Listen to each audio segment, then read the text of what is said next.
I've made a potentiometer bank to make life easier, 10 potis of different dimensions, from 100 ohm to nearly 1 mega ohm. It shall help me finding the right dimension of a resistor in a circuit, not only now and not only with the clock divider. Then I patched the circuit on a breadboard, controlled every pinpoint, every cable, to make sure the circuit on the breadboard answers the circuit on the paper. Well, it does now. I don't use a battery or so to power up the circuit because I need to test the setup using the same ground level as the rest of my modules and the same ground level my neutron uses. I take the power from the power strip in my case, therefore.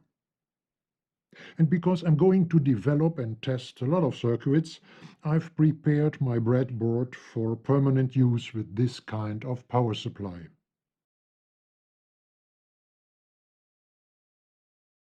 Well, testing now. And two problems occur. First, there seems to be no noticeable delay between disconnecting the input pin 2, from plus 5 volt, which simulates the downward flank of the trigger impulse, and the moment when the 555 is ready to accept the next trigger impulse. In other words, the capacitor C seems to charge and to discharge in no time, even using extreme high values for the resistor and the capacitor. I used 1000 microfarad and 1 mega ohm at last. Therefore, no division of the input clocks takes place. Second, connected to the LFO of my neutron, it seems that no signal at all passes the circuit. Well, I see three questions to answer. First, how many volt does the 555 need to be triggered? The LFO delivers values from minus 5 volt to plus 5 volt, or in unimode from 0 volt to plus 5 volt, which shall be more than sufficient to trigger the 555. These values are from the Neutron's manual, by the way.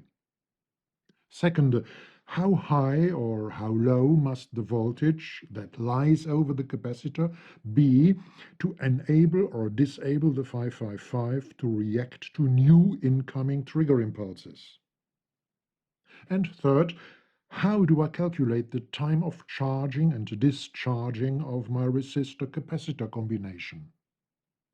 All right, I'm going to learn a bit more about the 555 at first, because as interesting as question 3 is, and it is of course interesting and even important also for future projects, well, but it seems quite obvious to me that 1000 microfarad and 1 mega ohm should be enough to cause a noticeable effect.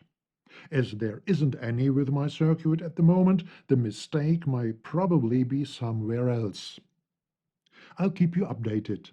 Enjoy your day. Rolf.